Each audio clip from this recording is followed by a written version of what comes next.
So crazy. Ilya is about to sleep. And I'm sure he will do a crazy sounds, but we'll see if he will sleep. So It's that's why totally okay. Part Don't of worry about it. the story of my life. I don't know if you know each other, by the way. I know that May and Lena, you know each other, but do you Yeah, know for sure. each other with Danya as well? yes. I know Yes. Okay, Daniel's nice. film, but we never met personally, I guess. Right, Daniel? Um, I feel like we met هيك en passant at Maybe. some point somewhere. I'm sorry about this. I want to say no. I want to say in Doha, in Kumra. No, I wasn't in I was in Comra online when they invited me the last because I actually gave birth the date of the the day of the Comra. Really? Wow, that's So a the good reason director not was to go. there. Yeah, the And director you was still there. made it online. Yeah, I had some meetings, a few online meetings afterwards. Yeah. That's crazy. That's insane. After giving birth. It is. It is. It's crazy insane. Yeah. I don't know. When I they feel like send we me met. the dates, I will start laughing. I was like, "Oh, I'm expected to give birth at that day." But how can I do it all? I'm sure there's a way. Like this is the crazy filmmaker Exactly. side. I Like there must wanted to be a way. go, but it was not easy. So, but this is life. You can do everything. This is what you realize when you are a mother. خلاص, you set priorities. True. Yeah, but me and Danya, we were together in Marrakesh 2 years ago. She Mm. was pitching in development Ah, and yeah. post production. Yeah. Okay. Cool. And you were just in Marrakesh Yes. and won? Yes. Congratulations. Congrats. It was fantastic. Yeah. Last time I didn't win, but this time we had a prize, so it's nice. Nice. Congrats. Thank you. No, it's Okay, always guys. So I think we will start. I know that, yes, Margot, you want to say something? I think we can also start recording from now. Yes. you don't Okay, let's mind. start recording. Tell us when you're recording. Okay. So I'm just gonna start by saying that it's going to be in English because I know that a lot of actually international people were really interested in watching the panel too. And this is the aim of the platform as well, to also be open to like not just, Arab filmmakers or like Arab speaking filmmakers, but also to anybody, who's interested in the community and finding more about us. So yeah, that's why it's going to be in English. And I'm very, very, very excited, not just because I have really amazing women here who I'm so excited to talk with, but also because this is our launching event as Arab Girls in Film. So I'm gonna introduce myself quickly. I'm Leila. I'm gonna moderate this panel. I'm the founder of Arab Girls in Film, and I'm a Lebanese writer and director based between Beirut and Prague.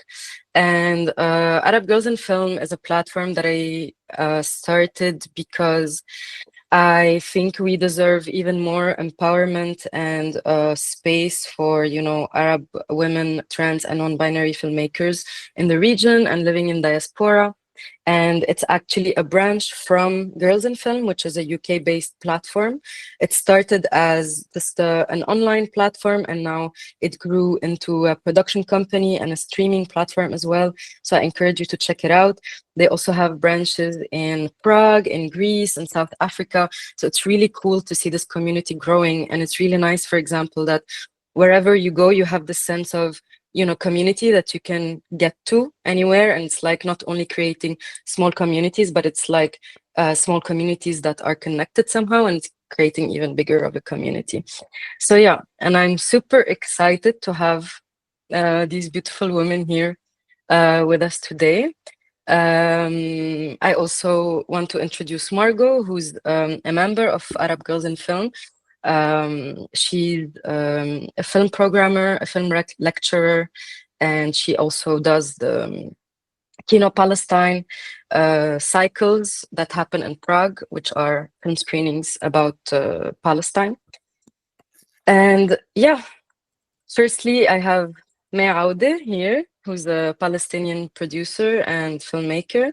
May produced Hanging Gardens, Jana and Mu'allaka, which was in Venice in 2022. And it also won in Red Sea.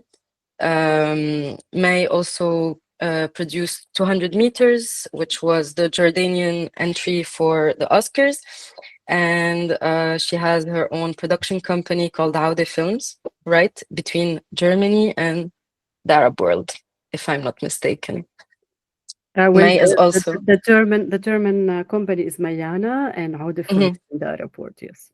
And May is a mom, but we will get into it more. And I have to say that May is actually the main inspiration for the topic of this conversation, of this panel talk, but we will get into it more later on in the conversation. Next, I'm super happy to welcome Dania, who is a friend of mine. She's also from Lebanon. She's a writer and director. She graduated from NYU with her film In White, which is a great short film. And then she made Warsha, which I really invite you to watch. It's available to stream on Netflix and Apple TV and the Criterion channel. I hope I'm pronouncing it right.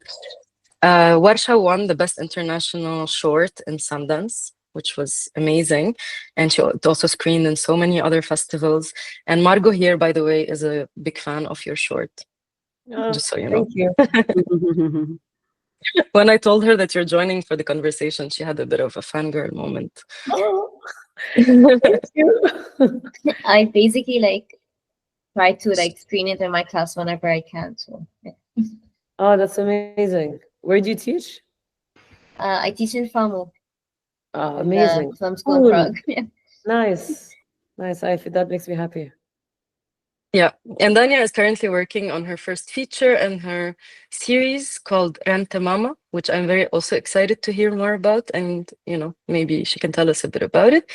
And last but not least, we have Lina Swalem, who I'm also sure you have heard about. She is a filmmaker and an actress, if I'm not mistaken. She acted in 3 films, which is super cool. And she made her debut feature called Leur Algérie, or Their Algeria, which was in Vision du Réel in 2020. And most recently, she made Bye Bye Tiberias, which is a very beautiful documentary, which I'm also a big fan of, about her family and her mom, Hiyam Abbas, who's also a renowned actress. And yeah, it's just a beautiful film. And it premiered in Venice in 2023. It's where I met you for the first time, actually. And it's also representing Palestine, it's the official submission for the Oscars. It was last year's official submission, yeah. So yeah, I'm super excited to have you guys. And we're just gonna start kind of easy. I don't know, Margot, if you want to just say something first about how it's going to be organized. Yeah. So basically, we have some people who are watching this as well on YouTube, as much as there are people in the meets. So the idea is that we have this conversation now, but just to keep it smooth, everybody would be on mute unless they want to speak. But for the non-speakers, they would have to raise their hand. We call on them and they can talk. But again, this is a conversation, so it doesn't need to feel very strict or anything like that. And after the conversation we're gonna have also dedicated time for Q&A. So if it's a question that doesn't make sense right now, you can wait. But if you want to interfere, you're also more than welcome to. And that's it. So mute your mics, please and thank you. Yeah, so I'm gonna start a bit with an introductory, an introduction question for all of you. What kind of got you into filmmaking, and did you ever feel when you were choosing to start your filmmaking, journey, did you ever feel like it was a career that was not fitting in, with you being a woman, that did not fit the expectations of society somehow? And I'm gonna leave it open to whoever wants to start. I'll start because I have a good kind of story about that. I grew up with a big age difference with my sisters, so I used to watch a lot of TV, and I used to have a big imagination and recreate anything I watched by myself. And I thought at the time I wanted to be an actress, and I did a lot of acting classes at school, and I was always the person looking for all that. But then, and my dream was to be an actress in Hollywood when I was a kid. That was my answer always. And then when I was 15 or 16, I met Mustafa Aad, who is an amazing director who was working in Hollywood. He's Syrian. And when my mom introduced me to him and said, Dania wants to be an actress in Hollywood, he said, don't do it. Trust me, don't do it. You don't want to be waiting all your life for people to give you opportunities. You want to be the person creating opportunities. You want to be the person telling the stories. And that stuck in my mind. And then my father gifted me a video camera, and that changed everything. I started filming everything and started wanting to capture everything. Going to the movies with my friends ended up being an edit, teaching myself on iMovie. But when it came time to go to university, there wasn't a film school in Lebanon that was exciting me. And I didn't have the courage nor the encouragement from my mom to go into film school. She said, do it as a hobby on the side, do something that's going to make you money, study anything else that's going to be a real profession, quote unquote. And so I did graphic design at AUB. I wasn't a good designer, but I used the opportunity to kind of gather stories all around Lebanon. And then when I visited New York, visited my sister, and I saw NYU, I was like, this is where I need to be. And so I went home, I applied for NYU. I did not tell my mom until I got accepted. And after I got accepted, I was kind of like telling her, you have to let me go because it's NYU. But the only reason she let me go, and she agreed to kind of sponsor me and all of that, which I'm very lucky and privileged to have that possibility, because it's not a cheap master's. Only reason she accepted is because Nadine Labaki existed as a person. In her mind, in my mother's mind, filmmakers are people who walk around the streets barefoot in like hippie clothes and will never make money and are just kind of like, hippie and artists and gypsies.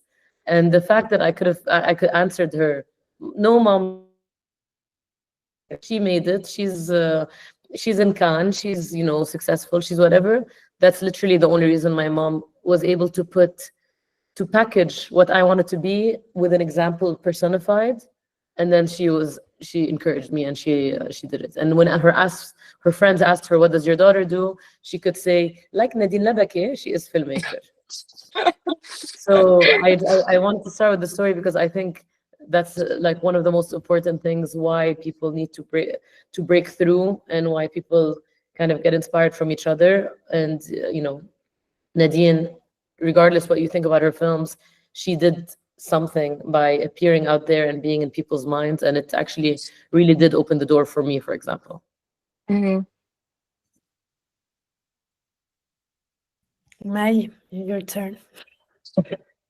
Wow, I have a long story. So how I entered to film, because when I grew up, it was the first Intifada, and I came from Bir Zayt, a small town close to Ramallah. And then during the Intifada, the Israeli occupation, they closed all the cinemas. So we didn't have cinema. We had like just Jordanian TV. So my inspiration was not really very high. So it was difficult for me when I went to the university because I didn't know what I want to do. So I had like political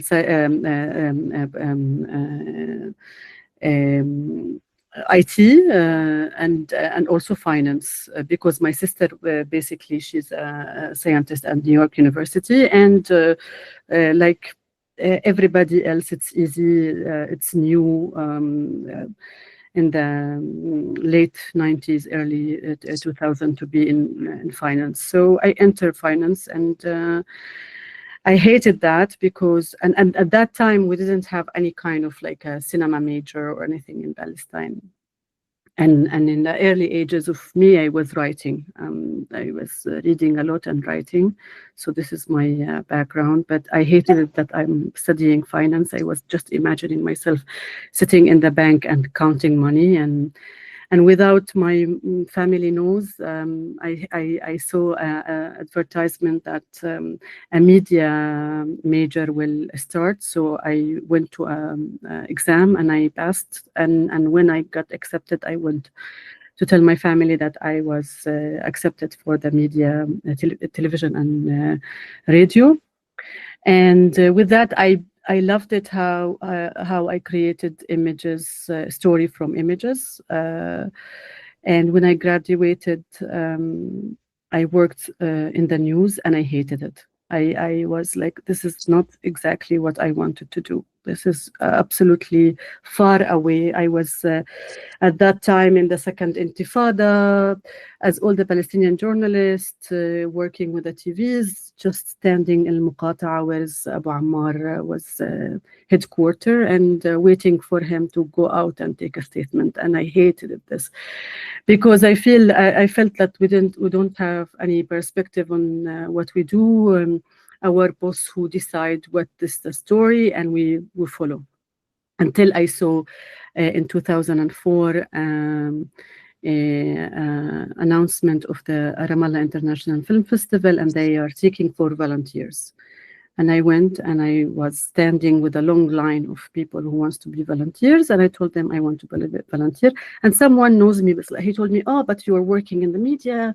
How come you wanted to do volunteering? And I said, yeah, it seems like a nice chance and I want to do it. And they said, yeah, but we need someone to work in writing about or coordinating the media department in the festival. And I said, okay. And to do this, I had to watch movies. And when I started, I knew that this is exactly what I wanted. Everything shifted with me. It's like I was like, this is exactly what I'm searching for.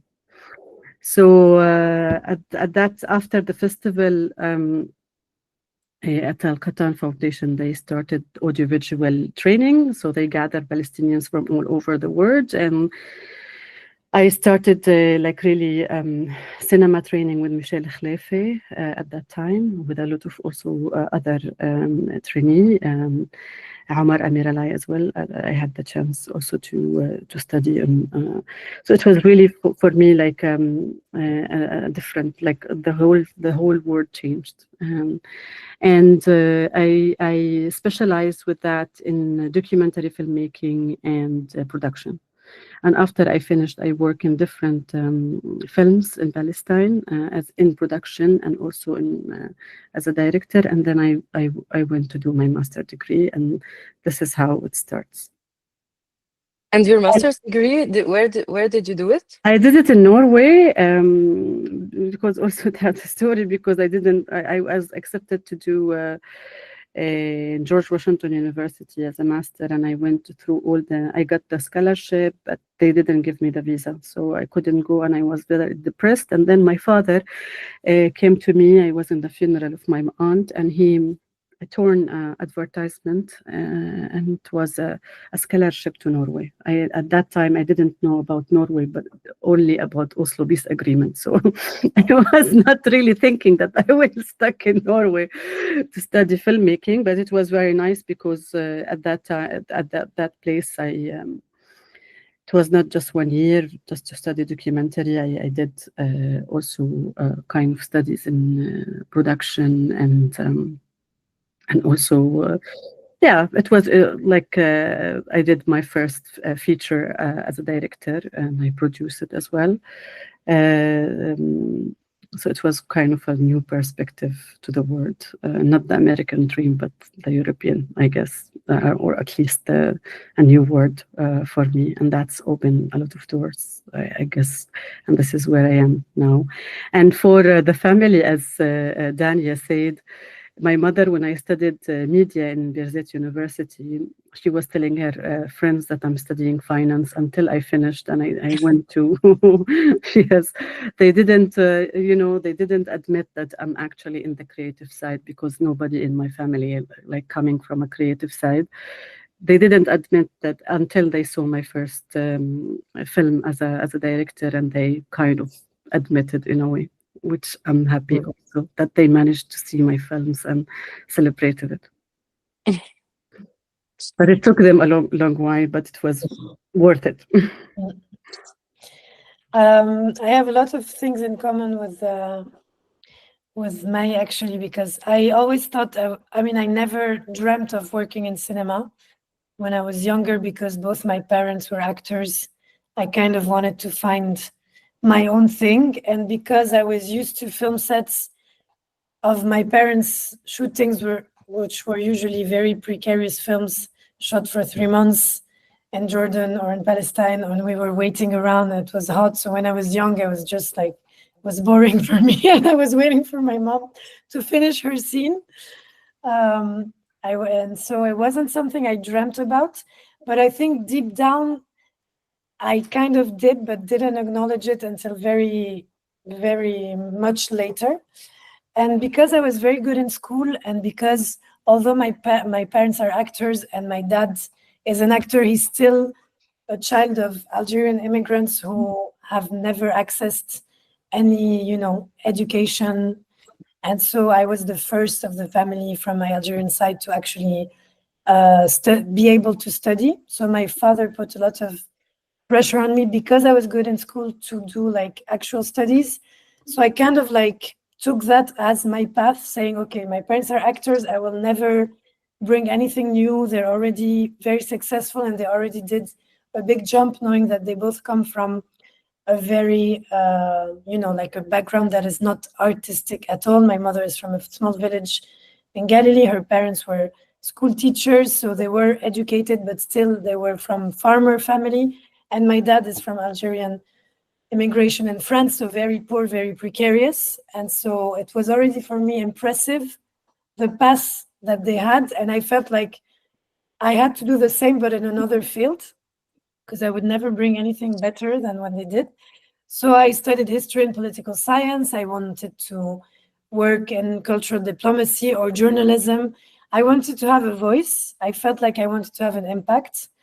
And so I did my master's in La Sorbonne University, and I went to Argentina, to Buenos Aires, for like as an internship at the end of my master's.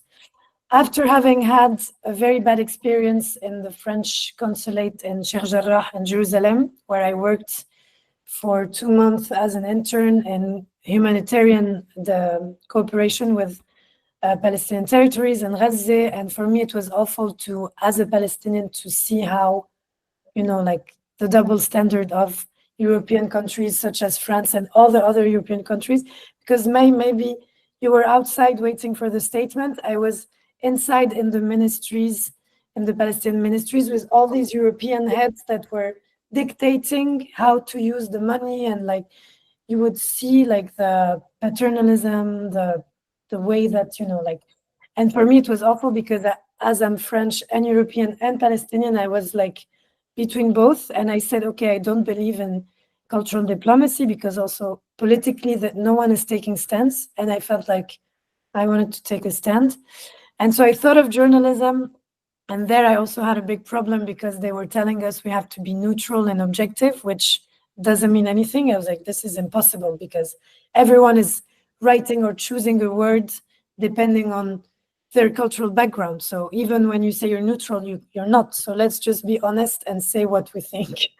So then, you know, I quit the journalism, and I was just wandering around in Argentina trying to find something to do to finish my internship.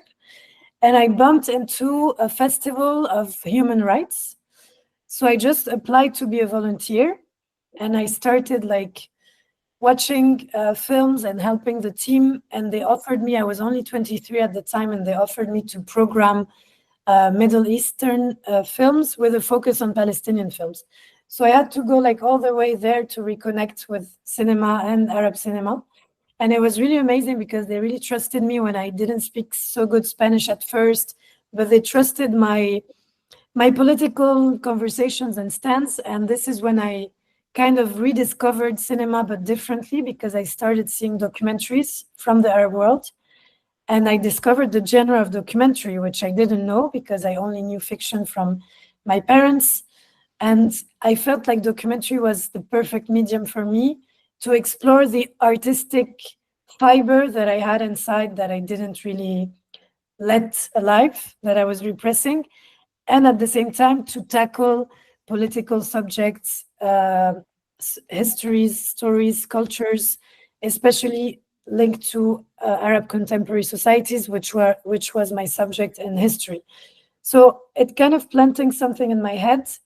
Also, it's there in 2013 that I saw A World Not Ours by Mahdi Fleifel, which for me was like a revelation because I felt like, okay, we can tell our stories in a very political way while being funny, while bringing emotions, while allowing people that don't know about us specifically to connect with us. So it kind of planted something as well. And when I came back to France, it was very hard because my father was like, he wanted me to find a job and didn't really support that. And so I worked at UNESCO for a while, and I decided to quit when my Algerian grandparents separated at 80 years old, which was the starting point of my film, There Algeria. And I remember that when I told my father I was going to quit UNESCO, which is like, job, UN, he went to see my boss, which I didn't know, to tell her, please don't let her go. And then, like, of course, now my dad is like super proud and happy, but only until he saw actually a film and what it meant. The whole process he was supporting but not understanding. And it's kind of funny for someone that, left his house at 18 to do street mime, theater, and then cinema. But, you know where it comes from. Arab parents. Yeah. No matter what, it's crazy because I really assumed that out of, the three of you, you would say like, oh, they were very understanding because they're both, actors. But this is really, really surprising. Yeah. No, my mom, of course, was understanding, but at the same time, she wasn't pushy. She was never telling me do this or do that. She was not like saying, oh, yes, do cinema. It's amazing. She was just letting me find my way. And my father just wanted me to have an office, I guess, which I don't have. Yeah, exactly. My father also, he was like telling me after I did produce movies and after he watched also my movies, he said, but when you're going to have a serious work? I was like, I have a serious work. Like, very serious, by the way. Very, very serious. Yeah, for them, it's, we're playing around. But it's even, it's very funny because also like, last years, I was working, I was co-founder of a festival in Haifa, Haifa Independent Film Festival, only with a Palestinian team. And so I was going there like to, for the time of the festival to work and always visiting my family a bit before, a bit after. And the week of the festival, you know how it is when you organize an event, it's like crazy. My aunts were calling me all the time, like, come have lunch, come eat, come grab coffee. I'm like, no, but I'm working. Like, yeah, but take 2 hours and come back. For them, festival is like, you're just sitting around and waiting. So good work. Yeah, I would love to talk a little bit about motherhood and career because I know that this is something that, you all kind of lived somehow.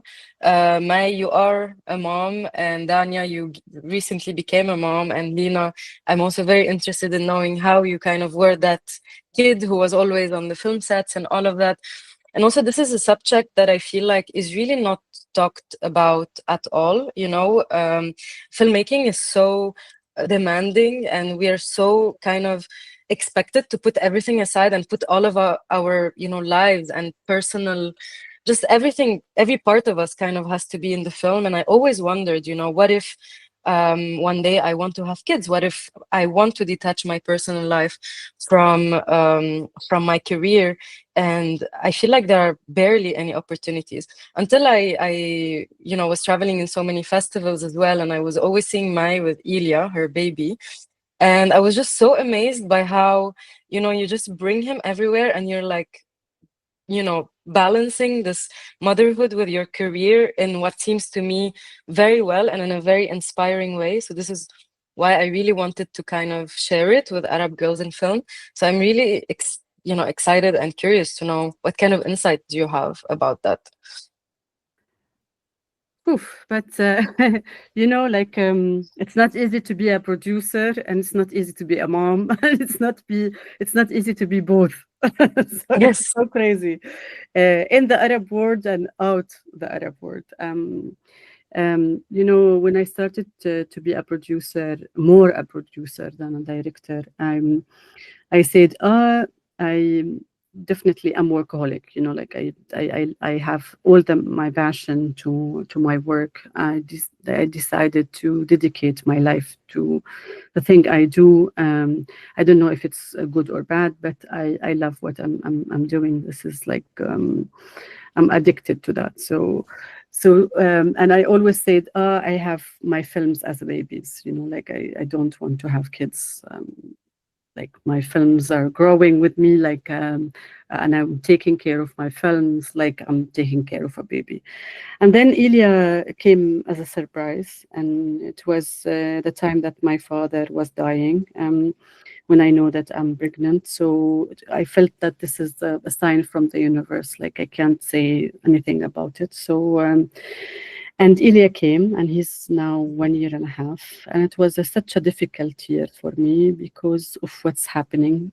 Because before also I said, I don't want to bring kids to this world. It was like also a question of, do we really need to have like new souls to this universe, like which is actually ugly and unfair and all of this, and then you make peace with that, and the minute he's alive, the words become upside down, and the ugly face of this word appears, and with every day you feel a marathon of feelings that it's not really easy. This is despite being in filmmaking, like a human person, like with this explosion of feelings and anger. And unfortunately, I'm living now in Germany, which is also a double craziness.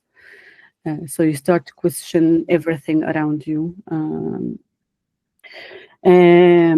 Yeah, but to have a kid that's also lighting all your life as well, and give you this smile that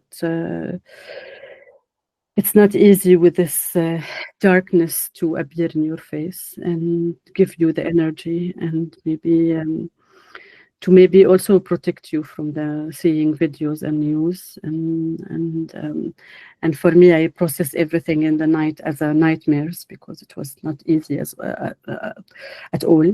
And on top of that, you need also to behave as a producer, because you can't disconnect from your responsibility towards the films that you're producing.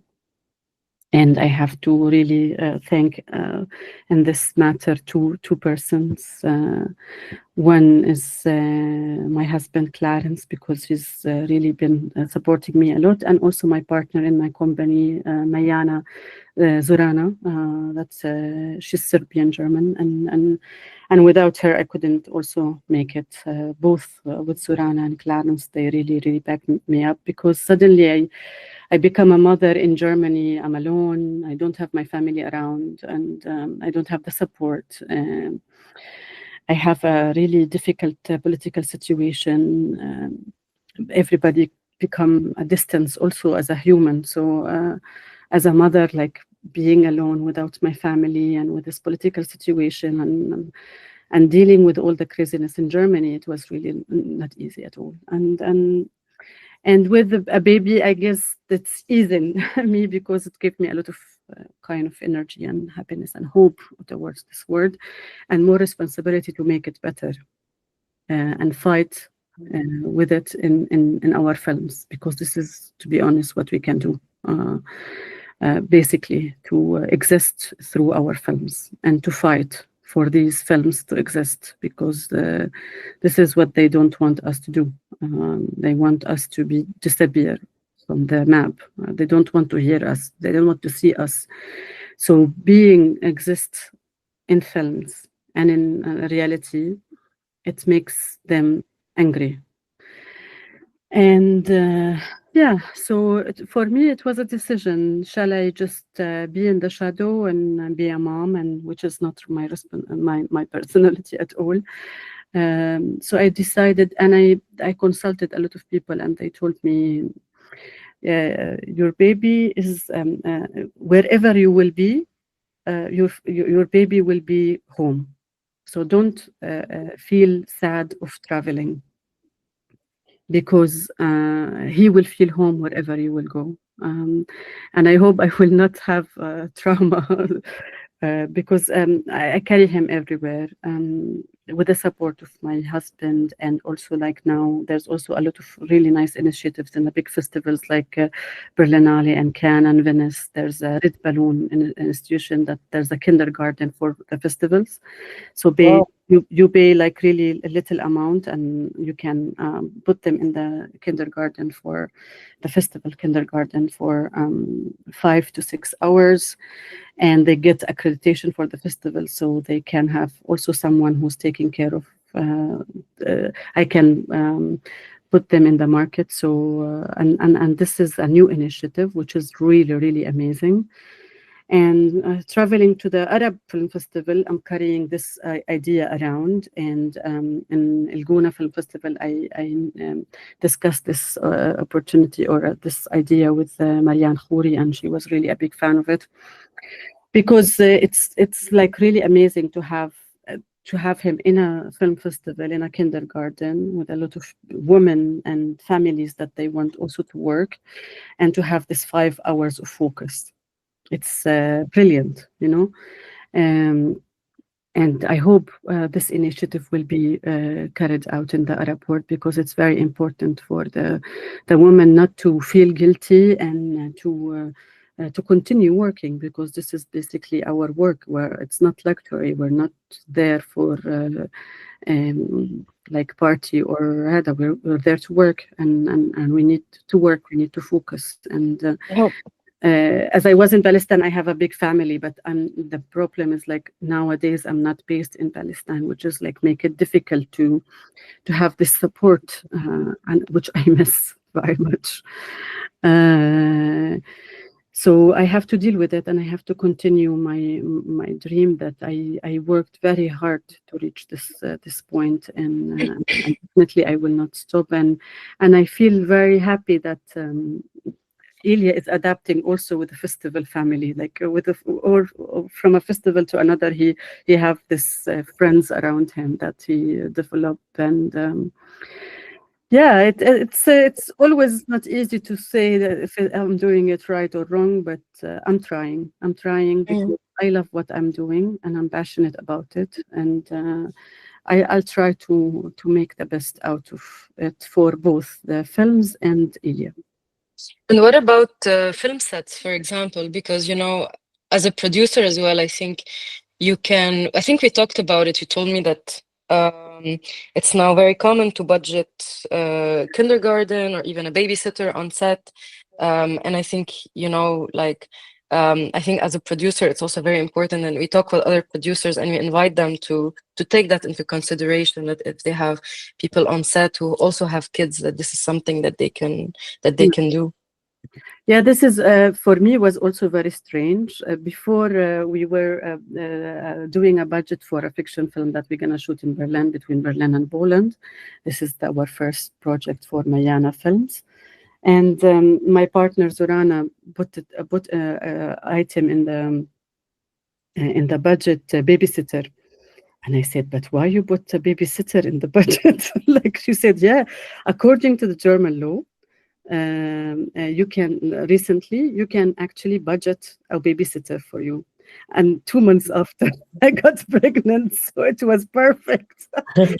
So we did a shooting last December, and Ilya was like less than 6 months or so.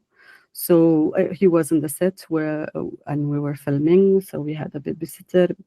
Yeah, the sound man at the end of the shoot told me, Ilyas sounded all the tracks. We managed to make it. But it was also very joyful, and I got also to focus, and yes. Until now, there wasn't one step. And what about you, Dania? I know that you recently gave birth. Congratulations. Thank you. Yeah, I'm also really curious to know, like, how are you handling this? Is this, for example, something that crossed your mind and you thought to yourself, I cannot do it, I have to choose either this or that? What are you thinking about it? Or do you feel like we're at a time now that maybe it's a bit easier than before? I mean, crossed my mind, I think, is the understatement of the century. It's consumed my mind since the moment I found out I was pregnant until now, and she turned 9 months today, and I'm still in the process of figuring it out. It's very, very difficult. I'm not gonna sugarcoat it. It's weird because I had a year with Warsha being released, where I was a very intense year with a lot of traveling, a lot of festivals, a lot of promotions, a lot of like intensity. And I had frozen my eggs with the idea that like I'm not ready to have a baby, but I can freeze my eggs and I'll do it later. So because in my mind I was like I needed to at least get some stuff done in my career first, and I kept postponing the baby thing until later, and I took the egg freezing as the opportunity to do so. But God had another plan, and I actually got pregnant. And I took it as a like, okay, it's now or never, because I know myself, I could have postponed it forever. I would have always found a reason not to, because I'm also a workaholic and I'm also extremely addicted and passionate about what I do. I kept trying to think of like, okay, pregnancy was going very smoothly. I'll pop out the baby, and then a month later, I'll like pick up where I left off. I was really convinced in my mind that if, I've always managed to like juggle many things at once, it's just going to be one other thing that I'll figure out how to do it. And then reality hit. And reality is your body goes through a lot, and your body, you've really done something huge, and your hormones are a little bit all over the place, and you really need to be very present. And it's true that this year was very difficult. Like when I was pregnant is when the Gaza war started, and everyone kept telling me, don't look at the images because you're pregnant and you shouldn't, but I couldn't not look. And so that was always looming around. And then after I gave birth and I was in the bubble of baby, it was kind of a really weird, challenging first 3 months, 4 months. At 4 months, I went to Beirut for the summer. I started feeling like, okay, I feel like now I can kind of maybe get back to myself and maybe get back to work in a way. I was in Lebanon, which was great to be there because of the support in the family. And even though the war had started already in Lebanon and it was happening in the south, I was very much in denial because for the baby, it was great to be there. So I did not want to even think about what was happening. Baby being surrounded by grandparents, by good nature, good food, good, everything that's not, being back home. And I kept pushing that and pushing that and pushing that, and kept postponing my trip back to Dubai until the beeper explosion in Lebanon. And that's when I realized, okay, I mean, that's why I couldn't get away anymore. I was like, I have to get out of here. I have to get the baby out of there. And I had to get out of there. And I came back to Dubai, and I had a trip to New York to pitch the feature in a market at the Gotham. And that's when the war in Lebanon really intensified. So right when I was starting to get ready to come out of like the mother, like found some kind of balance. I mean, balance is not really super attainable. What I feel so far with the baby thing is that every time I figure out and I feel like I got a stage under control, she like upgrades overnight, and there's like a whole new stage. Like she does a software update in her sleep, and she wakes up and she's a whole new baby, and she has a whole new set of needs. So you're always playing catch up. And then you add to that being a filmmaker is hard, being a mother is hard, being an Arab filmmaker just also adds to that, because your country is always in in pain and in trouble And tragedies. and Yeah. tragedies constantly every time. And you make your films about the country, then you're So New York was weird. Trying to talk about the film was weird. Being in the US is also weird because most people don't even know what's happening, and they're just like, "So when are you gonna shoot it? It sounds great." And my feature is very much taking place in those places that were being bombed. So like it's political, of course. So it was a whole thing. So New York was weird. Coming back, trying to figure out my identity when my identity was so tied to being a filmmaker for so long, and then being so far away and getting like sucked into a world of diapers and how much milliliters of milk and all of that stuff, and like what are they eating. So I am honestly, to be very, very transparent, in the process now of trying to, I was all the way there, and then all throughout the summer I was all the way here, and now as I'm coming out, I'm trying to like find my footing in the world, and see how you can juggle. If the feature was in a place where I could like grab it and run, I think I could have been totally on it, because I'm now in a place where I think I have somewhat under control. But since the feature is very much tied to Lebanon, and Lebanon is so erratic, I need the dust to settle. So I'm trying to find other, I'm trying to push my other projects that are not so so tied to Lebanon. Like they always have a Lebanese aspect, but they don't have to be there. And so trying to figure that out, because it's, when you're a freelance filmmaker, when I don't have commercial projects, I have my free time to push my projects forward. There's no more free time basically when you're a mom. So now it's trying to like will these projects into existence and find the pockets to figure it out. So that's why it's nice to hear from May. It's nice to hear about these kinds of initiatives that are taking place, because my friends who are not filmmakers, they go on maternity, it's paid leave, like there's systems in place. And when you're a freelance filmmaker, there are no systems in place. You're kind of on your own, so in terms of your work. So it's about each person figuring it out, I guess.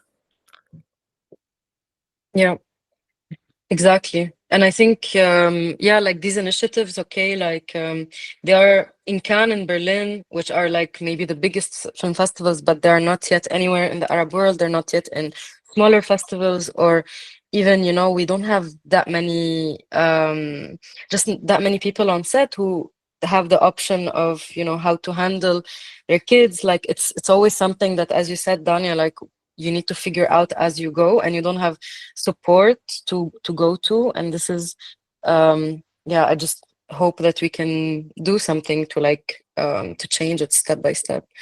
And Lina, I'm also very interested in knowing about your experience with your mom, because your mom is basically, your film is about kind of the story of your mom, how she left from her village, she left kind of her family to follow her big dreams, her like seemingly impossible dreams of becoming an actress in Hollywood. And she did become a really big actress. She's in Succession and Rami, to those who haven't seen them.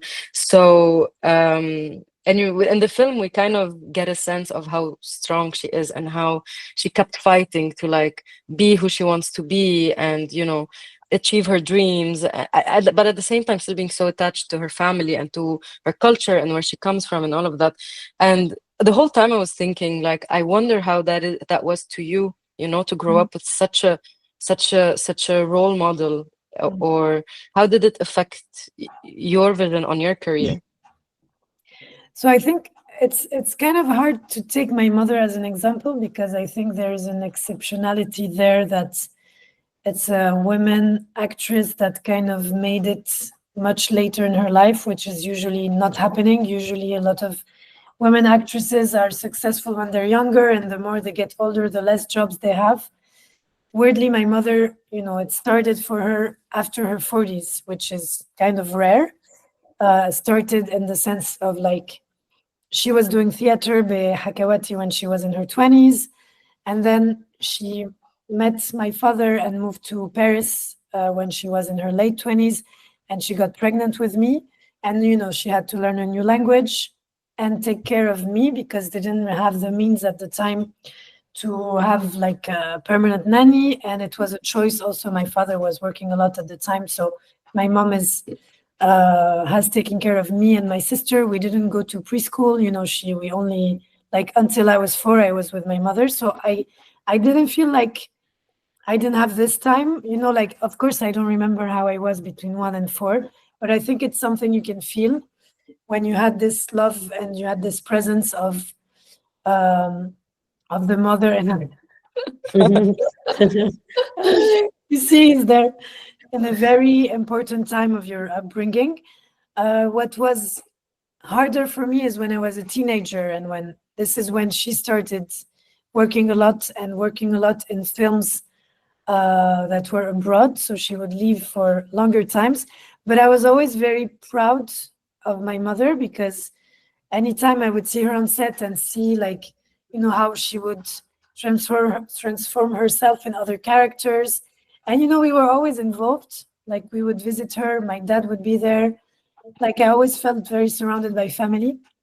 So it was more like the teenage years that, you know, you need your mother, and being alone with my dad was like kind of difficult.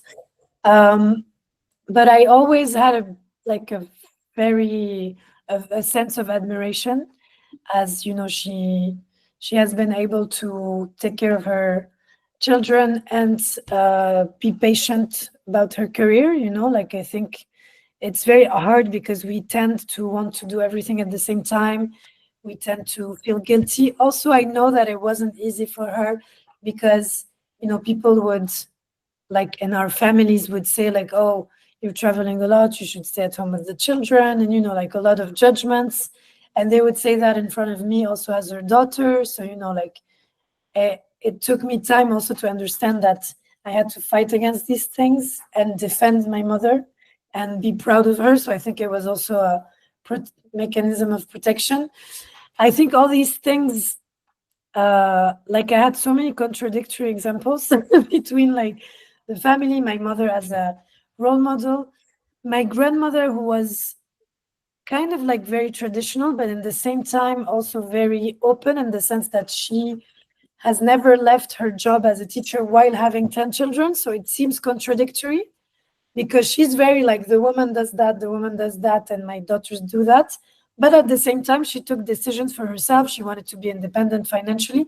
So for me, I'm kind of like, you know, roaming around this complexity, and it gave me also the sense of freedom. Like, we can choose several things that seem contradictory. And this is, for me, like, freedom. It's not like the European Occidental model versus our model that is supposedly not. For me, it's like trying to, like, in the common struggle as women, and in the common struggle as Palestinians, as colonized, as Arabs in general, we also have our own little struggles. So it's just, we have to compose with everything. These questions are really, like, interesting. It's very fascinating for me, because regarding bringing kids, it's frightening for me for all these reasons. Like, it's really, because you hear a lot of things and you don't know anymore. Like, I think everyone has their own experience, and there's a lot of things you think you want to resolve before doing it, but at the same time, do you ever resolve anything? And it's very hard to know if the desire comes from what you want, or if it comes from the pressures of society because of your age, the pressures of, you know, the medical appointments with gynecologists that say, like, oh, you're soon going to be 35, and after 35 it becomes like, so it's very hard to determine that, also because as women, we have been, like, impeached to be connected with ourselves and with our instincts always. So we always have to struggle to be connected with our instinct and trust our guts and our feelings. And this is also valid in work, you know. Anytime we want to do something, we have to prove it much more. We are not paid the same amount. When we insist about something, we are called insistent and stubborn. And when men are insisting about something, like, oh, he's fascinating, he's super ambitious and super convinced, and he has a vision, and us, we're just like, so I think it's important to identify that, to understand that No, we're not stubborn. No, we're not insistent. No, we're not like contradictory. It's just that our instinct is not valued, and we have also like we have to unlearn and revalue our instincts. So I think it seems like a very abstract thing, but it's very concrete because it's the consequence of like centuries of patriarchy. So it's just, it's like colonization and occupation. It's very insidious. It's like as a colonized subject, you are cut out of your identity and you don't even realize it. You don't even know how to define yourself. And as women, it's kind of like a similar experience, of course, not in the same levels, but I want to say still in very violent levels because it conducts to, still being considered as minors in some countries, so yeah. No, I definitely agree, and I'm curious to know a little bit about kind of how you guys think about collaborating with people, because, for example, for me personally, it became so important for me to collaborate with other women as well, because I just feel like the conversation always is so much easier to have. There's always like a sort of understanding that doesn't happen with other people. I'm of course I'm not generalizing, but there is always this sensitivity that comes, or like this understanding. So yeah, I'm just curious to know how do you collaborate with people? I know, for example, that all of us, I think, we do not live in the countries that we are from. What is a safe space? Like, what are you trying to do actively in your projects to kind of make this easier and promote this safer space within other women filmmakers and inspire other women?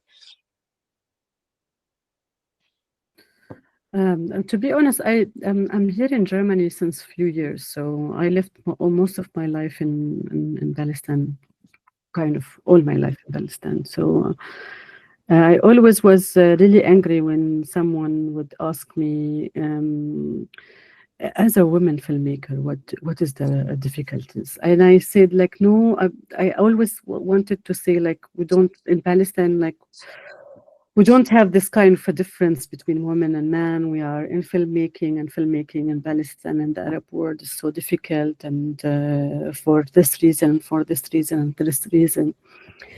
But to be honest, I'm lying to myself, because as a woman filmmaker in the Middle East and in Palestine, and it's not easy it's not the same as a man, to be honest. You have to work 10 times more so people can see you, or to at least feel that you exist. Sometimes, like, they don't even know, they don't feel that I'm existing at all, even. So you really need to do the job 30%, like 200% more than a man. I've seen it in the shooting.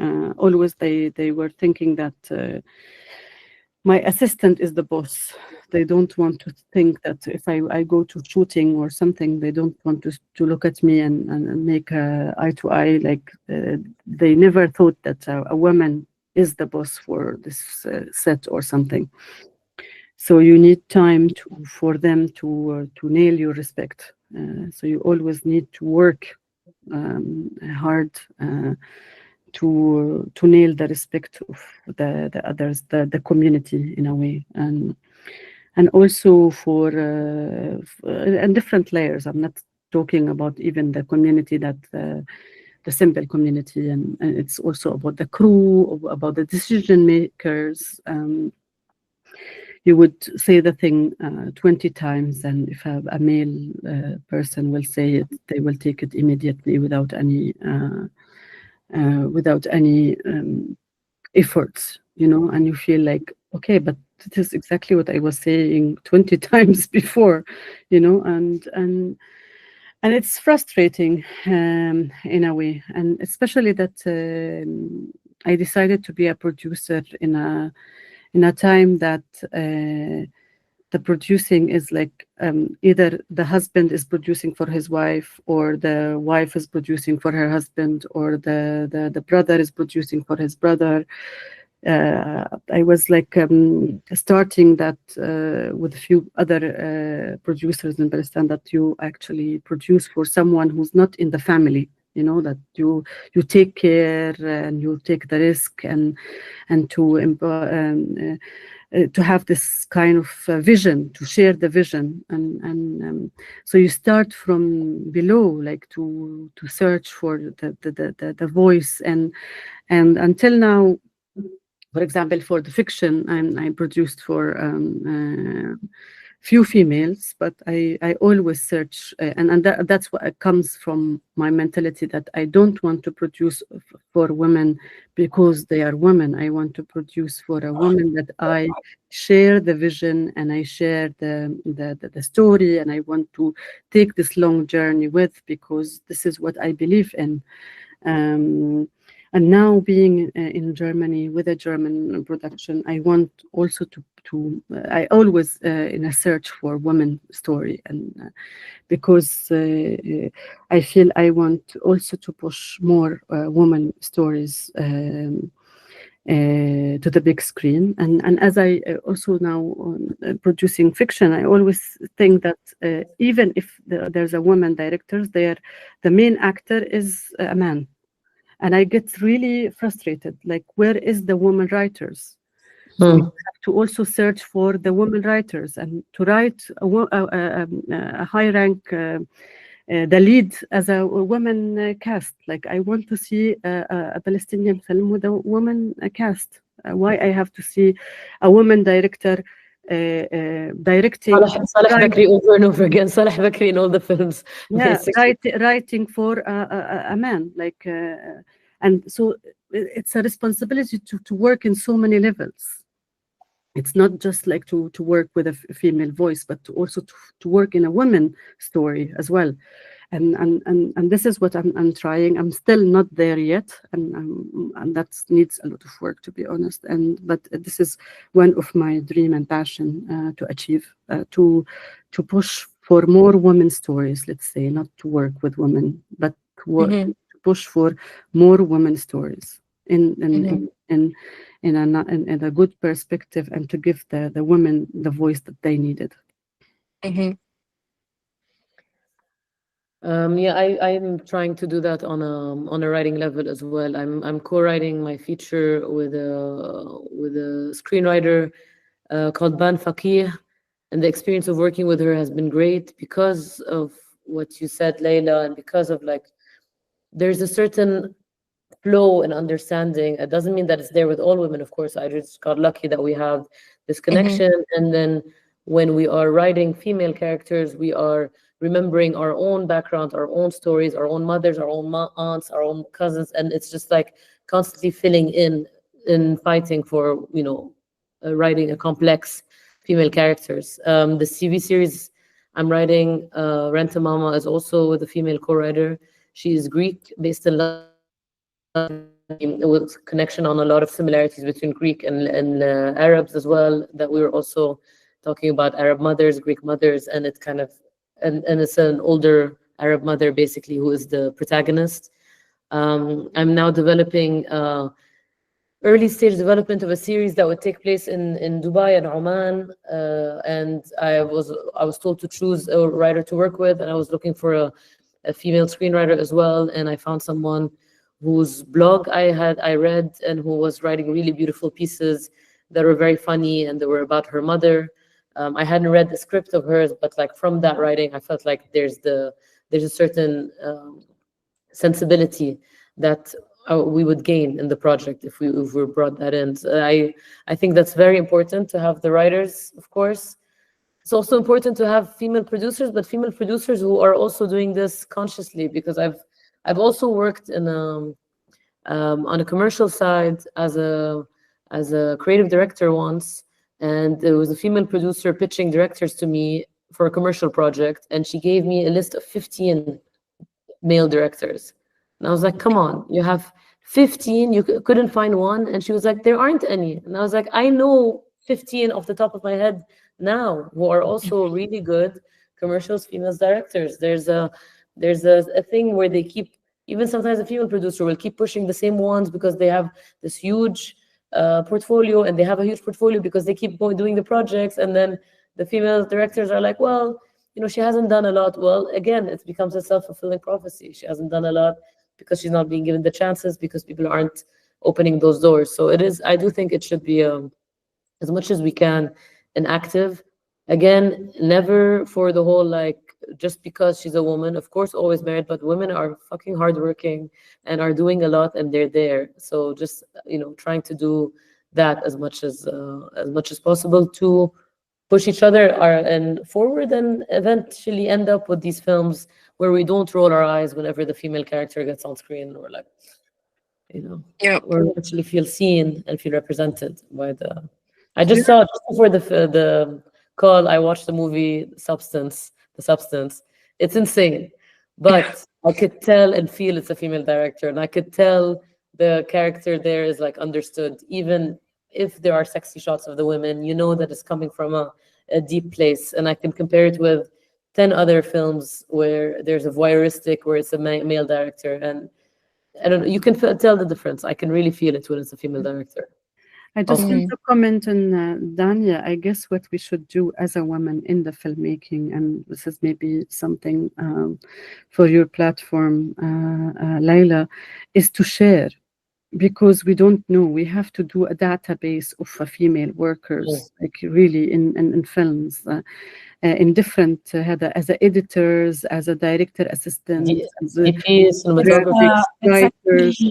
It's actually good that you're talking about this, because I wanted to say that we have a collective that we created in 2020 called Drawiyat, that originally was a program from the UNESCO that selected like a couple of first-time filmmakers that had done one film, women from the Arab world and the diaspora. So there was different women, and at the time I hadn't finished my film, so I couldn't really be part of it because I wasn't considered as a filmmaker yet. But once these women met, they decided to form a collective that I could join afterwards, and we have different directors that joined. At first it was only documentary filmmakers, and as some of us have started doing fiction, then it opened. And we're actually now working on creating a database. So it's a project that we're doing now, which is like collecting all the women working in films, directors, producers, technicians, DOPs, sound women. Because at the time that when I was shooting Bye Bye Tiberius, I was looking desperately for a Palestinian woman DOP, which I found some, but that were just coming out of school. And, as I'm also starting, I really needed, it was the first time for me working with a DOP. Usually I film myself. So I wanted someone that had a bit of experience to guide me. And then, so I found Frida, who is a woman DOP, who is Tunisian French, and she had worked on Erij Sahiri's film Under the Fig Trees, and Erij was in Rawiyat with me. So this is how I met Frida, because I would have never known about her. And so like the idea also that we have in Rawiyat was to exchange a maximum of information, because what we realized when we started sharing our experiences with our first films is that, first of all, there are some statistics, like 50% of women that do a first film don't do a second film because they're not paid enough in the first film. So they have to take on another job afterwards. And usually when you start working, it's hard to let go, the stable money and go back to taking a risk. Or they have children, and they're usually the ones that have to take in charge most of the task, even when you have supportive partner, because it's your body, and also it's very hard to, it's not just a matter of like sharing task, it's also like it's this body that is carrying, and so knowing that, you know that we need more support in making the first film and the second film, and also more support in talking about what kind of salaries we have, what kind of contracts we have. So we started also, like, we really decided to let it a filmmaker collective and not start including other people, because we wouldn't feel so like, safe to talk about the problems that we can have with producers, especially as Arabs or Arabs living in Europe, with foreign producers, white producers, you know, that also on top of being a woman can totally like not consider you and value you because you're like the small Arab, the little Arab girl doing, you know, a film about her grandparents, cute. And what I wanted to say is that for me, it was a priority in my second film to work only with women because it was a film about the women of my family. And I was lucky to have artistic collaborators such as Nadine Naous and Gladys Juju, co-writer and editor. We wrote together. They're very close to my mom. They're very close to me and to my family. So I had this, you know, safe nest. But at the same time, I've had also bad experiences with some women that kind of like reproduce the patriarchal scheme, that have suffered a lot as women when they worked in cinema before, when there was less women. And so when they see young women arriving with this energy and like being sure of themselves and not apologetic, it kind of like brings them back to all their suffering. And so they make you pay for your kind of like insurance. And I understand that. So I'm not like mad, but I can spot it. And I also sometimes love working with men, and usually it's more the young generation, I find, that are super conscious about all these questions. And I talk a lot about that with them. I always talk about the fact that, oh, you know, me as a woman or as a woman, you know, I share all the problems that I've had. I remember I talked with a Nigerian director that I met, and I told him how my post-production was very hard because I was gaslighted by my sound mixer. And when I told my producer, no one really, you know, believed me. I was asking for something and the sound mixer was doing as if I didn't speak, you know, like I was totally like my word didn't have value.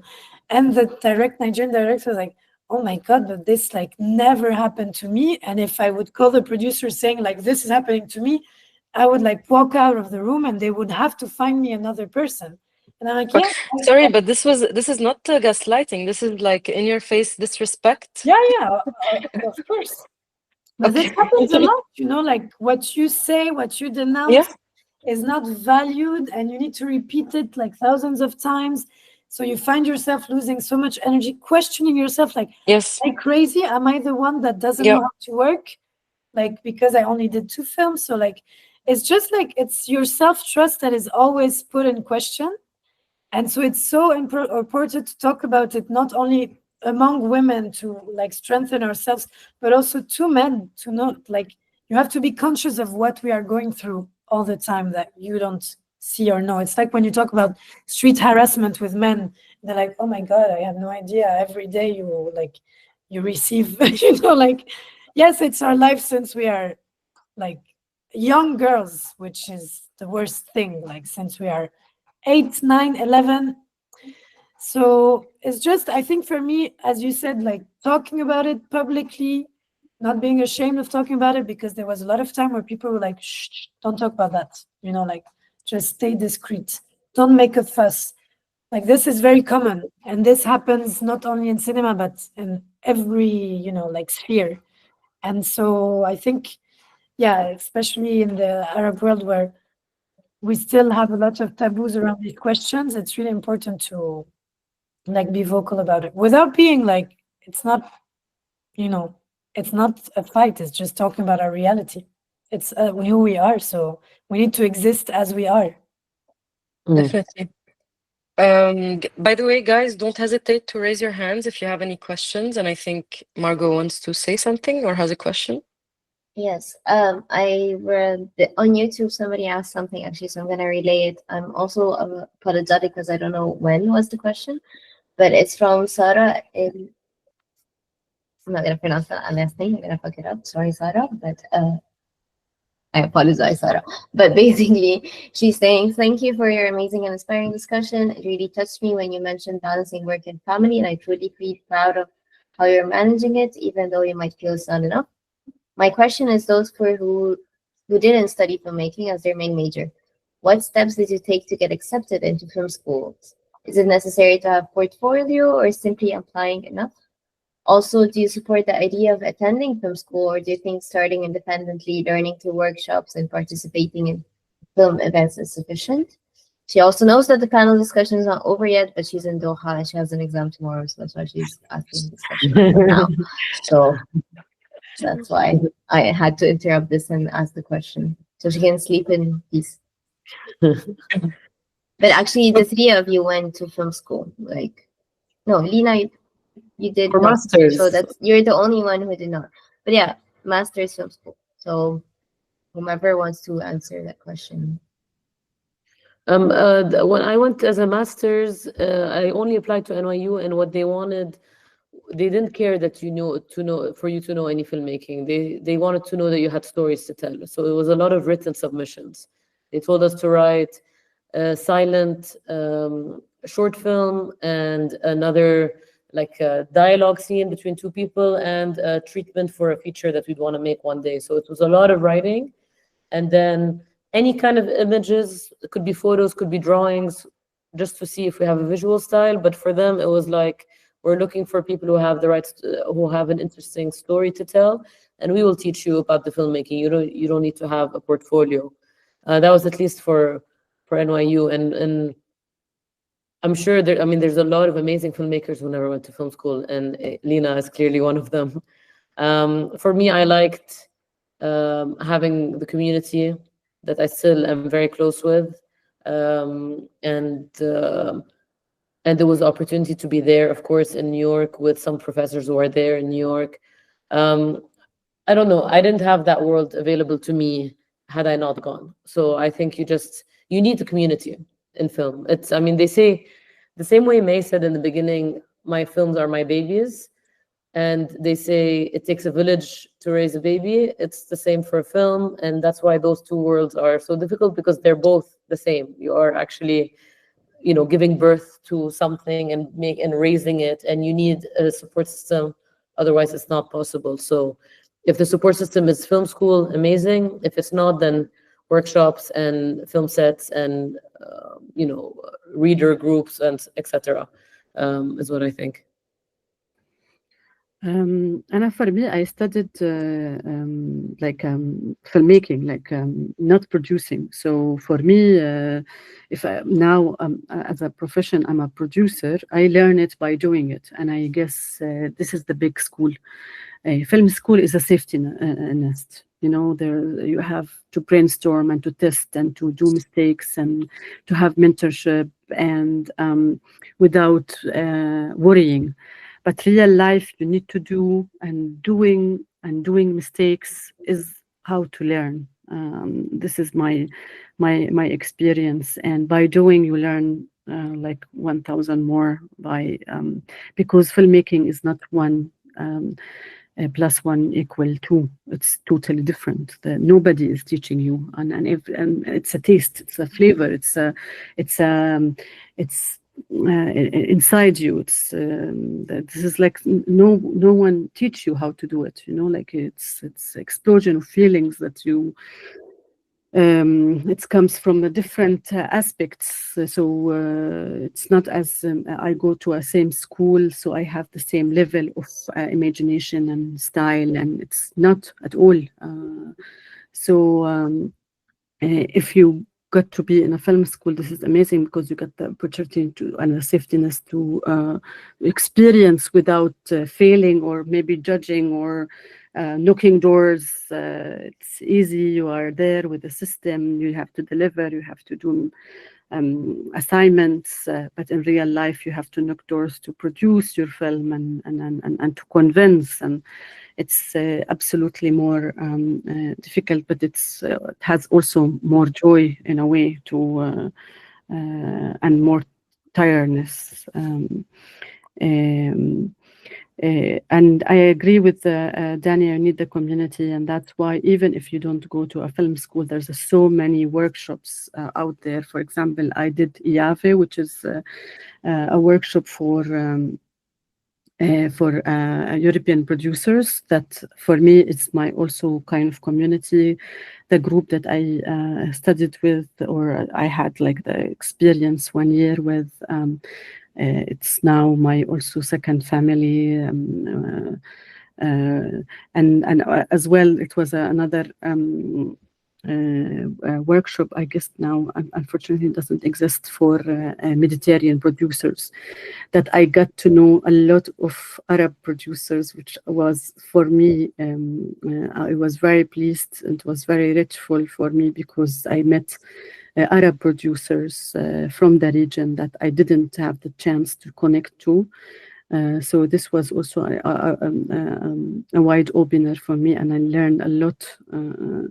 And for with this, I established my community that without it I can't exist as well, because filmmaking is a very lonely stuff, and you need people around you to call and trust, to have the energy to push you forward in a way.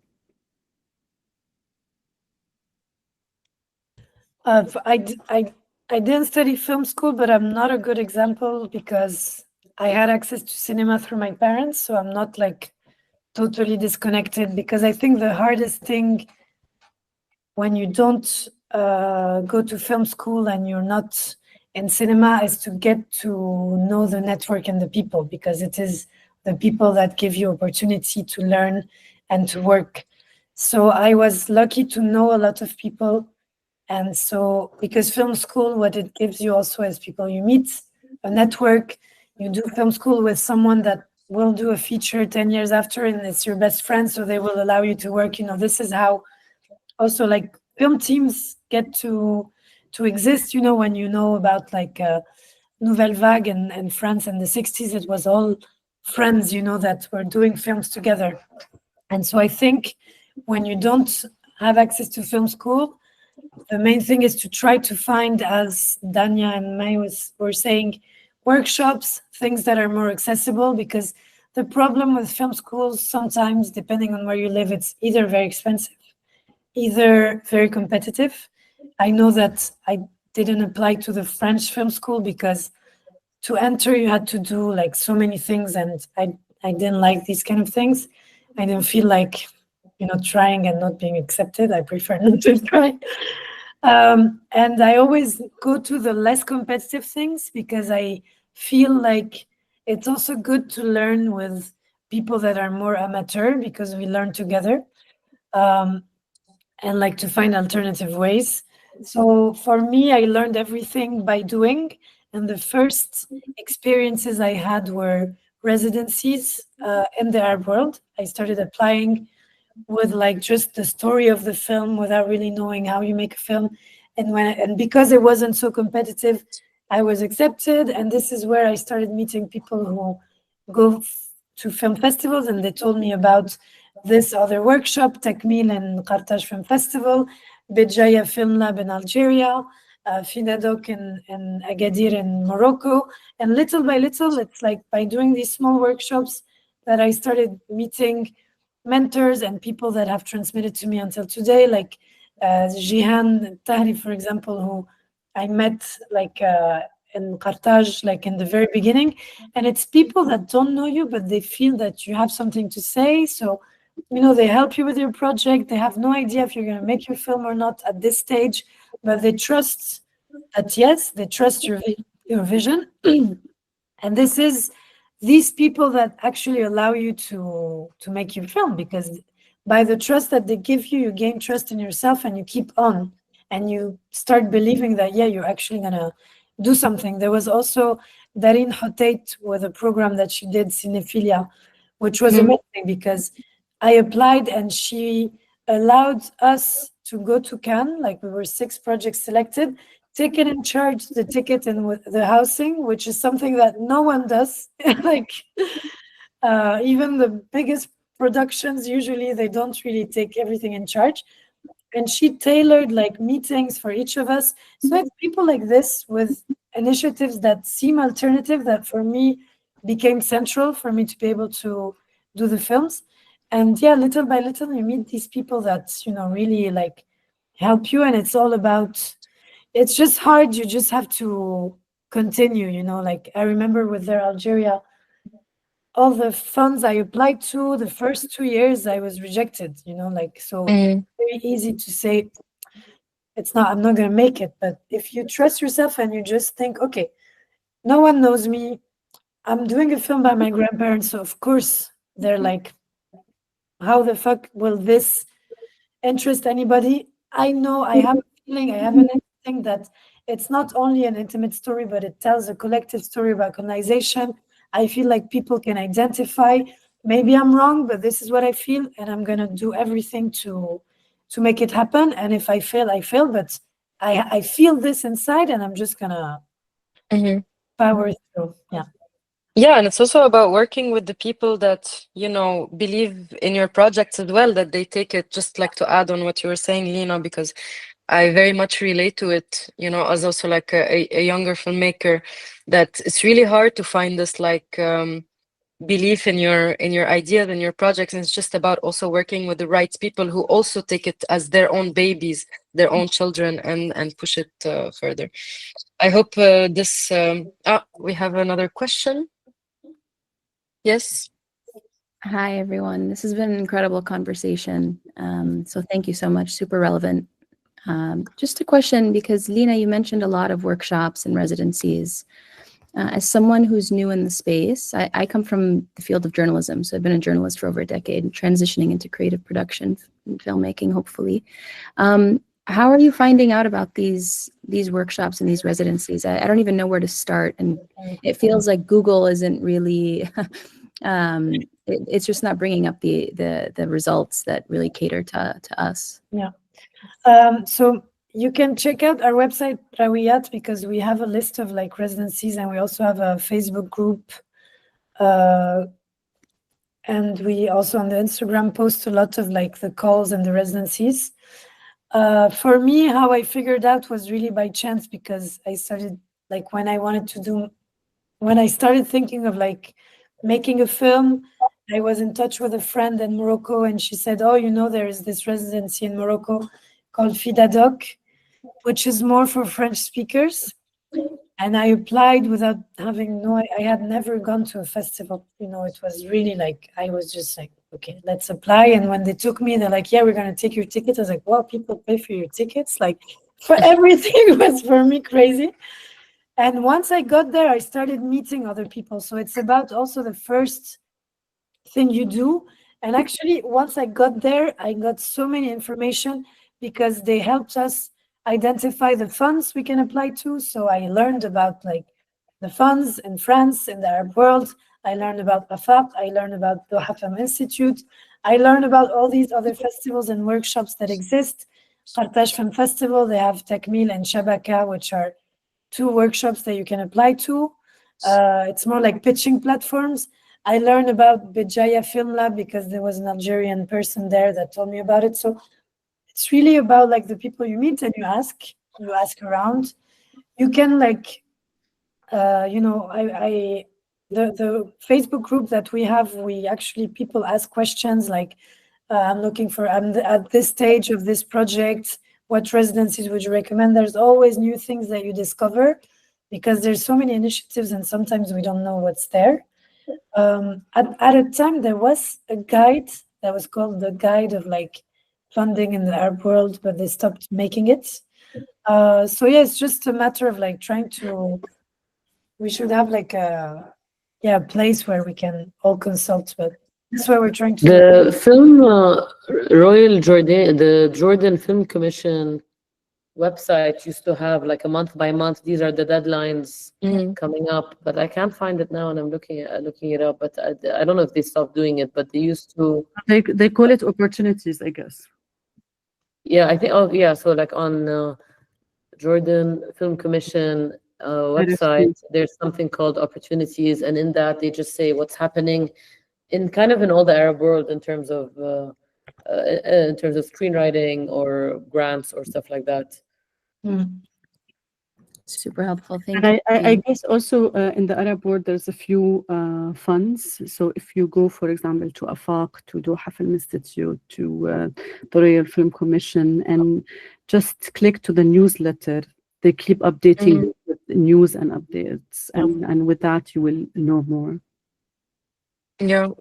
I think also just, you know, follow pages on Facebook and Instagram. Honestly, this is how I keep up with everything. Yeah. And newsletters. So like, you know, you've heard about a festival or you've seen a film receiving, you know, a grant, just go and follow all of them and get yourself familiar with it. And it's just gonna, you know, at some point you just know them, because also in the Arab world, there's not a lot of opportunities.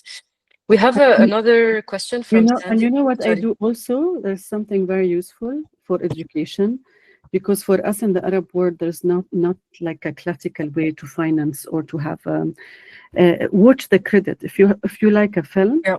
watch the credit and see I what was going to say the same thing, Esther. what funds this or what opportunity goes, because it's all written in the credits. Yeah. I and can that's send why- you a screenshot of my, Yeah. but I cannot write in the chat. I was trying. Sandy, you have a question? Yes, I do. Thank you so much for this chat. It's been super, super helpful, and I feel so seen and spoken to. I just wanted to go back to May, you were saying, and Lena, you talked about this as well, about the disrespect that you would face as a filmmaker. And I wondered, when you're an early career filmmaker, are you able to distinguish that because you're early career or because you're a woman filmmaker, or is it like both? And how did you kind of break through that and actually earn the respect that you deserve? Well, to be honest, you know, when you go to a village far away from, and no one, for sure, nobody knows you. So it's not about that you are in the early career or not. It's about the people who doesn't understand that, oh, this is a woman, that she's actually on top of all of this crew, which is not easy. So, and I don't see it as a disrespect, but it's coming out of education, and you know, like, so I don't really also underline the people who's not like seeing me eye to eye. You know, I just try to nail this respect, and this is how I do it in a polite way, you know, without shouting, without fighting, without anything. I would go with the flow, and in few minutes, maybe 1 hour, maybe few days, you will nail your respect if you have it. And that's why, and I always this is something I got it. It's not, and every day you are learning. So I don't feel that I'm well experienced. In every film, I feel I have a new adventure. So, and it's something I'm trying to figure out solution to. So I never feel that I am I reached to this level. But what I'm trying to teach myself, that I don't look above the people, or you know, like it's just to be equal and to do the thing with respect, because this is how the people will respect you in return. But it's not easy yet when people doesn't look at your eyes, and yeah, it's not. I have to say it's not easy, but because we are passionate about what we are doing, we will keep fighting. You know, like once also I was doing when I was in Palestine, I was doing mobile cinema, which is like carrying like a big screen to Area C, which is areas that under the control of the Israelis, and they don't give any services to these remote places, which is like sometimes in the Jordan Valley, or villages around Jerusalem, or like really, really far away. And once we were funded by the Italian government, and we were screening in Nur Shams refugee camp in Tul Karim. So, you know, we were screening in a wedding hall. So we divided the women, and it's one hall, but the women in the right and the men in the left. And then one came in the middle of the film, and he said, "Oh my God, the light is off. We need to put it on." And I said, "But how they will see it? You can't. They will get." And the guy in the Italian consulate, he wanted to put the light on, and I said, "No way." Because you also, a part of your fight is to educate, like you also need to push boundaries. I just don't want to just finish the screening and put a logo and a clap to head. I need also to make a change. And then it was really a big fight between me and the Italian guy, because for him, we could have just opened the light. And for me, no, if we want to screen cinema and we drove all the way, we have to continue, like even if it's difficult choices, but you need to take it because this is how we actually change. We're not making a luxury or a job just to satisfy the donor and the mayor of the village and leave. So this kind of things happens, and you need to take care of and to be ready how to deal with it. But in the same time, I will never forget a young woman from a Bedouin community close to Jericho, when she discovered the projector and she touched the light, and she came from the projector touching the light to the screen. And for me, I will never forget this moment, because I know she will think about it so many times in her life, and this is meaningful, even if it was difficult and challenging and not easy for everyone to accept you.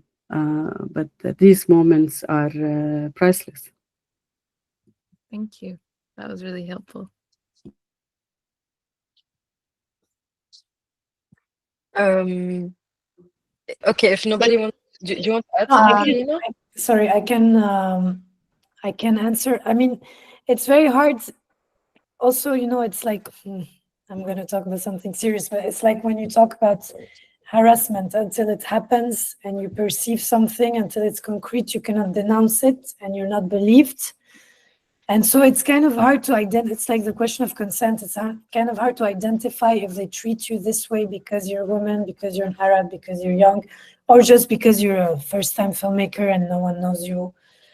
But still, when you start sharing with others, you can identify patterns, identifies ways.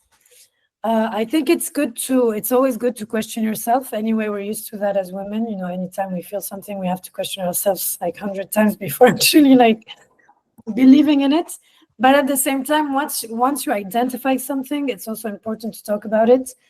I know that for me, it was really hard when I was hearing, from many people that like I'm too stubborn and insistent. And I know that I'm someone that is like, but you have to be like that to make films. If not, you're not gonna make it.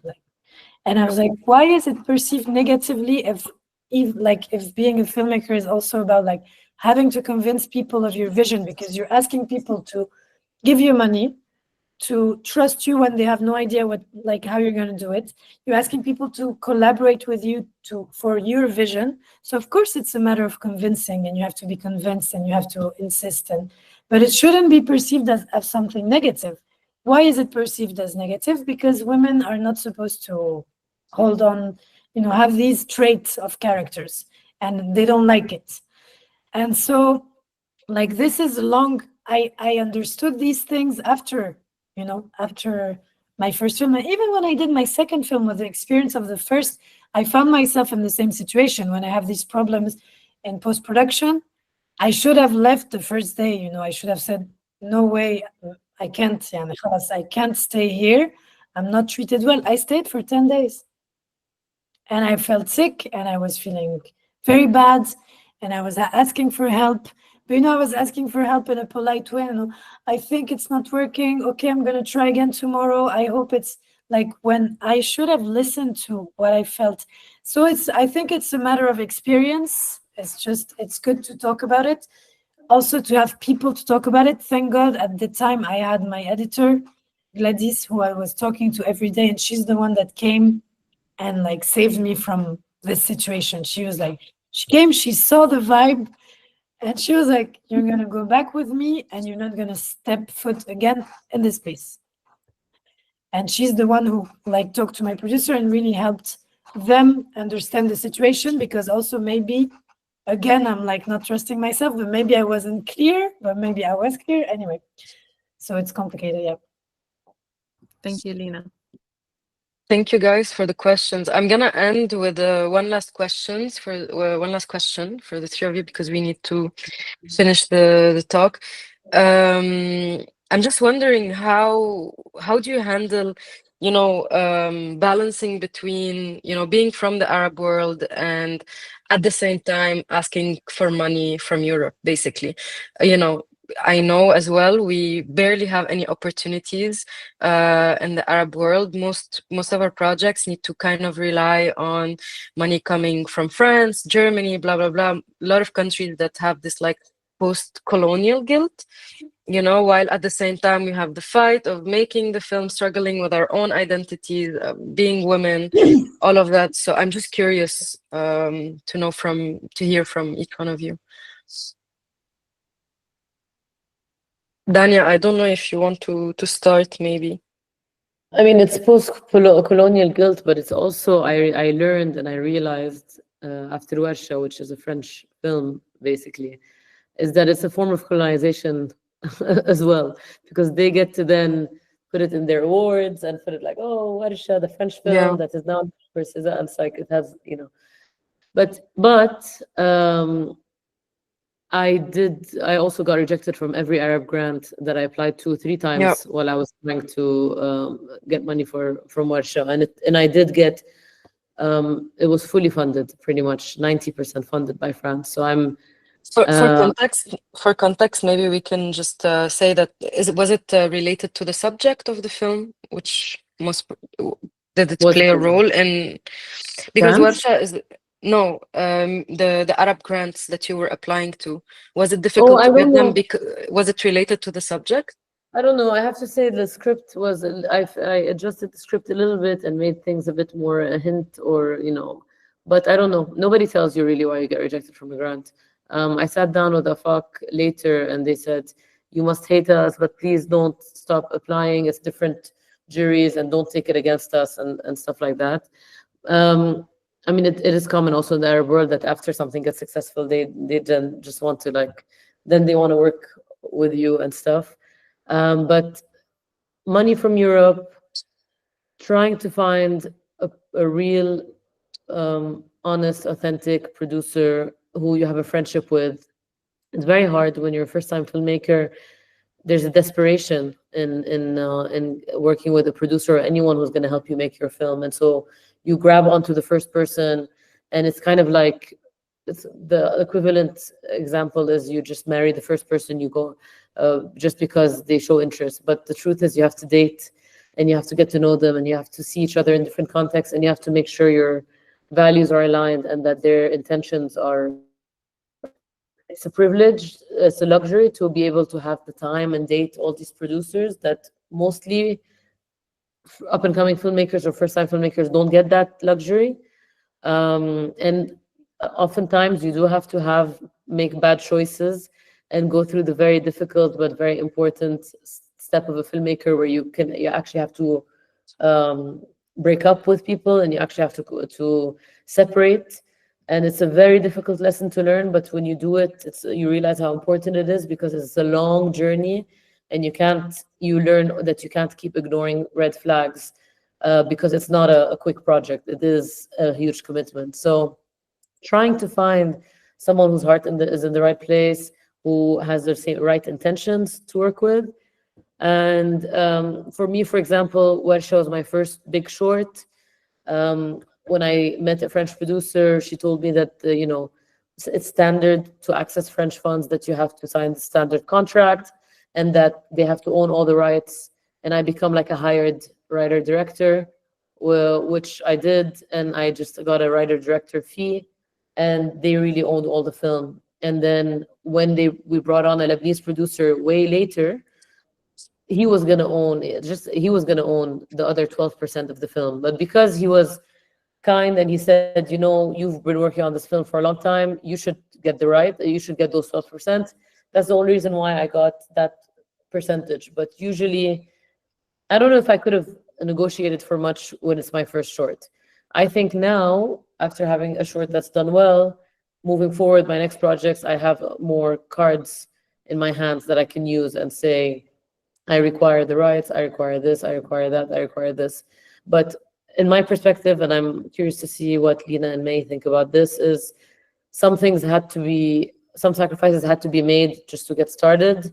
And then you have a bit of power, you try and like get a bit more on your plate. But I do feel like a film is better made than not made. Of course, if you find the right people, but at the end of the day, we gain from having the film and the story out there and having ourselves as filmmakers appear. So I feel like I have to play the game. There's not much other money available in the world.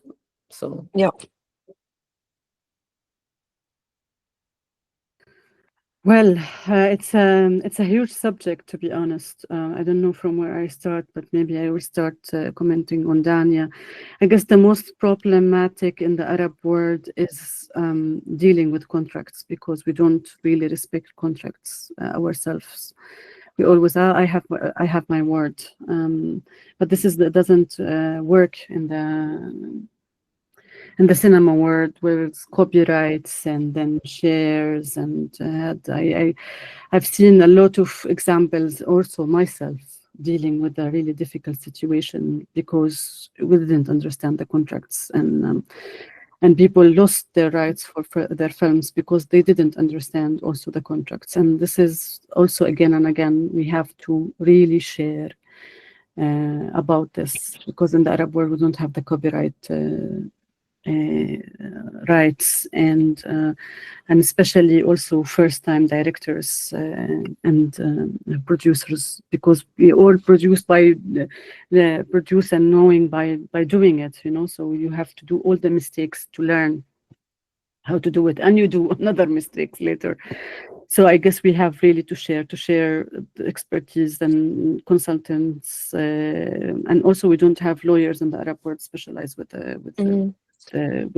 movies, so you really need to read so many contracts to understand. And even if you write, sometimes, and it happened to me unfortunately, that you sign a contract with rights and then nobody respects it, and it's like really not easy to. I'm not kind of a person, unfortunately, to follow in courts, and I just like, it's really a lot of headaches. Maybe I'm mistaken, but it's sometimes you really need a lot of idols in my head fall because of this craziness, and unfortunately we lose a lot, but we gain a lot later on by learning and being more careful. But for the funding, to be honest, it's not easy to fund in the Arab world also. So we have a lot of questions as well, which fund is we take, which fund is not to take. And also in the West, and last year everything was very clear that the West has their own agenda, and you really need to fight to get your own perspective of the film, and you need to have like really powerful team and powerful connection to get what you want. And it's not easy when you have a Palestinian perspective also.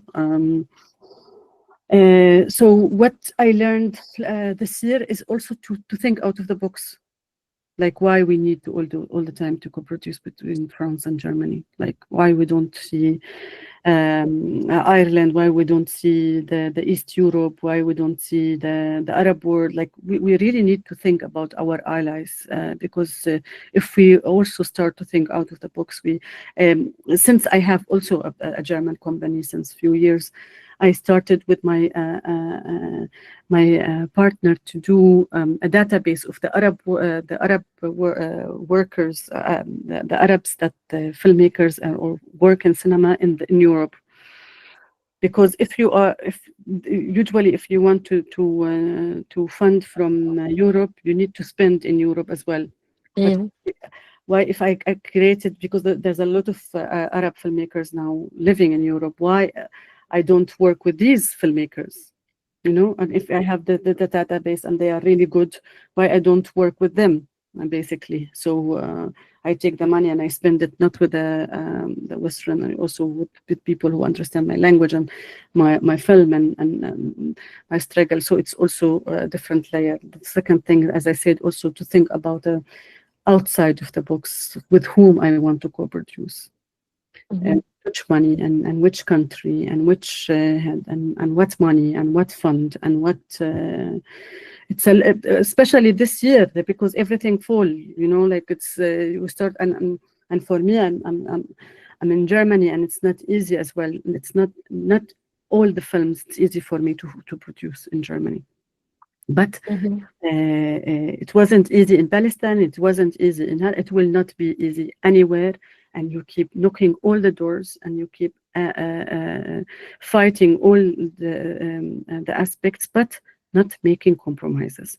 And this is what we didn't do it in Palestine, and we will not do it in Germany, and we will not, because you have to fight with your friends, and that's why you have to partner with really a strong team in terms of, if you're coming from the Arab world, have a producer along with you, like also fight for the project and not to lose the agenda because of some funding as well. Lena, do you want to say some final words about it? I have a lot of things to say. I'm going to be brief. I mean, for me, it's a bit different because I was born in France, and I think also as an Algerian, French money is our money as a reparation as well. So I consider, for me, like in my first film, I really wanted to get French funding because I was talking about the experience of Algerian immigrants that have been brought to France by force as subjects of the French Empire, and they have given all their lives to reconstruct a country that is not theirs while their country was colonized. So for me, it was a French story as well, because, you know, France has colonized Algeria for 132 years, but it wasn't considered as a French story. And so I had to look for money in the Arab world where I got much more support, which also was very heartwarming for me because it was a way to reconnect as well. As you know, being born in Europe, like seeing that our diaspora stories were valued by, you know, the ones that stayed in the Arab world or didn't have these exilic experiences. But at the same time, I was really pissed that, you know, I didn't get support from France. I ended up getting support with my first film in post-production once, you know, I could show like the images. And so with the second film, it was much easier to get support from France because the first film came out in theaters because I really fought hard for it and believed in it when everyone was saying like documentaries don't go out in theaters. Okay, we found a distributor. Don't expect to have people going to see your films. Okay, people went to see the film. So let's continue like believing in something. And at the same time, for me, I think it's really important to diversify, you know, the support. You're so stubborn. Yeah, I'm very insistent. I'm too ambitious.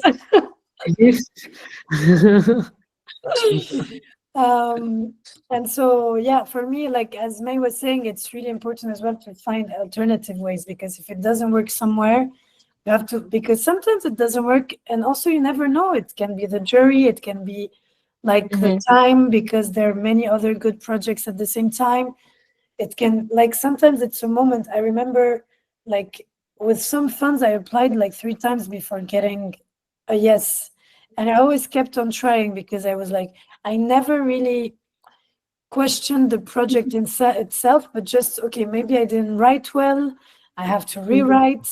Maybe I didn't take the time enough. Maybe the jury at this moment was not sensitive to that. I'll try with another jury later. And so that's why it's important to diversify. I want to precise that for me, there is no like good or bad money, because every country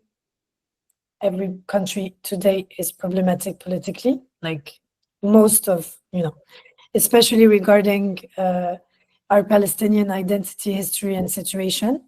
So like everything is kind of a compromise and a sacrifice. So you just have to find support with people that you think really support you for your vision, and take it and try to, you know, like do what you have to do. And yeah, there's no clean money, I would say. Such inspiring words to end the panel on. Yeah, but Go get your money everywhere. Lina said, as a filmmaker, even if a woman or not a woman, you have to really keep trying, knocking all the doors, try all the different, because it's a long journey, and you really no is not no is yes. No, but even if it doesn't work, it's okay. It doesn't mean like, you know, it's just, it's like everything you try. And and it's really, you know, I think all of us, we've said that none of us had the support from our parents to become filmmakers. So nobody gonna, I think, ever give it on a silver plate. So it's just about believing in yourself by yourself, because it's really hard. And, you know, we are here to support each other. And this is what I'm trying to do with Arab Girls in Film. This is also Rawiyat's aim, and you know, I'm so happy that we can have these kind of talks. Trust me, I really had like 5 more questions. I cannot believe how time passed so fast. But yeah, hopefully we will have more conversations in the future, and we will continue these things. So thank you so much for attending. Thank you so much for speaking, and yeah. And thank you for inviting. It's such a... Thank you for having us. Yes. I just want to precise that my mother supported me, because if she listens to that, sorry. Sorry.